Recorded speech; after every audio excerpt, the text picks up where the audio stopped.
La nouvelle intégrale Untold Tales of Spider-Man est disponible, c'est le troisième tome, c'est la troisième intégrale et elle couvre l'année 1997. Et oui, il s'agit déjà de la troisième intégrale. Et en allant la chercher chez mon libraire, eh bien je me suis rendu compte d'une chose. Je me suis rendu compte que j'avais bien entendu le tome 1, et que j'étais passé complètement à côté du tome 2. Donc me voilà de vous présenter le tome 3 et je n'ai pas le tome 2. Je suis passé complètement à côté. Je suis allé voir, il est sorti en novembre 2023, il y a quasiment un an. Eh ben, je ne l'ai pas acheté et je l'ai complètement zappé. Et donc voilà, donc j'ai un petit trou dans ma collection, mais c'est pas grave, il va suffire de repasser chez mon libraire pour pouvoir la commander et pouvoir évidemment la lire et puis qu'elle puisse rejoindre dignement ma collection.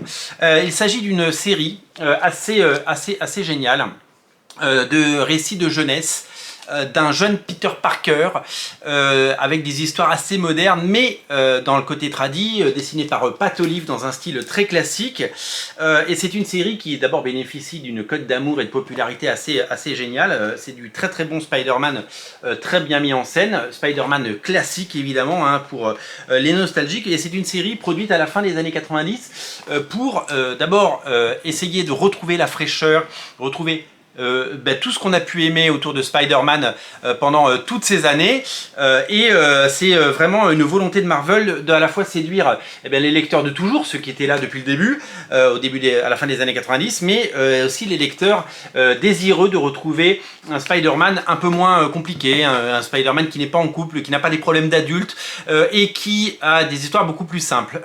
C'est une histoire qui est née tout simplement avant Ultimate Spider-Man, puisque nous sommes quelques années avant Ultimate Spider-Man, et c'est une saga qui bien entendu a touché un grand nombre de lecteurs pour son classicisme et puis pour sa modernité à la fois.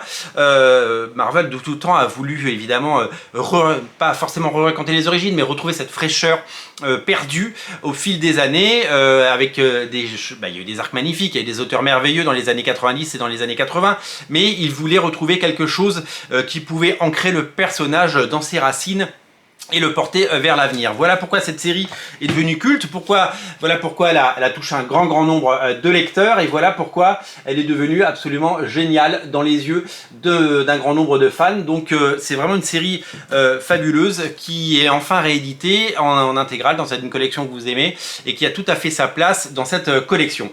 Alors elle est scénarisée par Kurt Busiek, hein, qui est un scénariste qu'on adore. Hein. Kurt Busiek, c'est évidemment le scénariste de Superman Identité secrète, c'est notamment un de ses meilleurs récits. Astro City, on ne devait pas avoir une réédition d'Astro City, ça n'avait pas été annoncé, elle est où, qui a fait des choses comme Arrowsmith, vraiment des comics fabuleux. Il a fait beaucoup de Superman, il a fait vraiment des choses étonnantes dans sa carrière. C'est vraiment un des très bons scénaristes que je prends toujours plaisir à lire.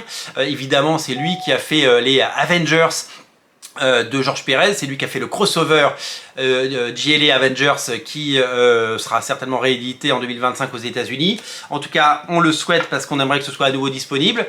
Et c'est dessiné par Pat Olive avec son style hyper classique et qui séduit plusieurs générations de lecteurs. Je vous le dis, c'est une façon très différente de faire une sorte d'Ultimate Spider-Man avant l'heure. Marvel avait de tout temps essayé de relancer Spider-Man à travers différents projets. On se souvient du Spider-Man Chapter 1 de John Byrne, on se souvient bien entendu d'Ultimate Spider-Man, mais Ultimate Spider-Man n'aurait pas pu être possible sans ces récits qui sont à l'épreuve du temps et qui font figure de classique moderne, bien entendu. Ce qu'il me reste à faire, c'est bien entendu de trouver cette seconde intégrale que je n'ai pas. Je suis quand même allé vérifier dans ma collection. Je me suis dit, mais pourquoi je ne comprends pas, ça matche pas.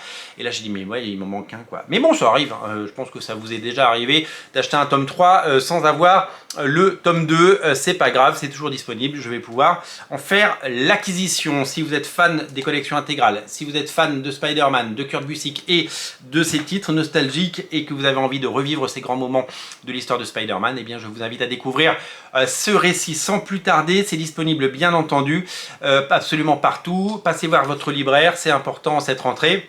Et puis merci pour tous ceux qui soutiennent Radio Comics, merci à tous ceux qui se sont abonnés, qui nous ont rejoints, merci à tous ceux qui vont le faire, merci à tous ceux qui mettent des pouces en l'air, des commentaires et qui partagent ces vidéos sur les réseaux. Et puis on se retrouve très bientôt pour parler d'autres merveilles venant de la planète comics. À très bientôt et merci pour tout. N'oubliez pas de vous abonner à Radio Comics. Salut!